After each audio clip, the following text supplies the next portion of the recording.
आदित्याय च सोमाय मंगलाय बुधाय च गुरुशुक्रशनिभ्यश्च राहवे केतवे नमः।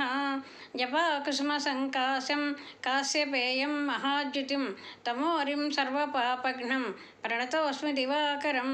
दधिशङ्खतुषाराभं क्षीरोदार्णवसम्भवं नमामि शशिनं सोमं शम्भोर्मकुटभूषणं। धरणीगर्भसम्भूतं विद्युत्कान्तिसमप्रभं कुमारं शक्तिहस्तं त्वं मङ्गलं प्रणमाम्यहं। प्रियङ्गुकलिकाश्यामं रूपेण प्रतिमं बुधं सौम्यं सत्त्वगुणोपेतं तं बुधं प्रणमाम्यहं।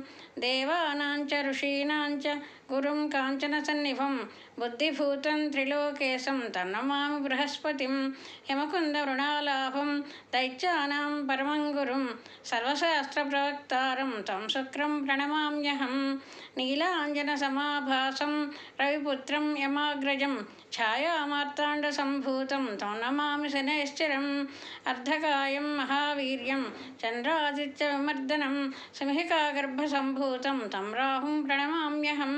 पलाशपुष्पसङ्काशं तारकाग्रहमस्तकं रौद्रं रुद्रात्मकं घोरं त्वं केतुं प्रणमाम्यहम्। इति व्यासमुखोद्गीतं यः पठेत् सुसमाहितः दिवा वा दिवारात्रो विघ्नशान्तिर्भविष्यति। नरनारीनृपाणां च भवेत् दुःस्वप्ननाशनम् ऐश्वर्यमुतलं तेषाम् आरोग्यं पुष्टिवर्धनं। ग्रहनक्षत्रजाः पीडा तस्कराग्निसमुद्भवा ताः सर्वा प्रसवं यान्ति व्यासो ब्रूते न संशयः।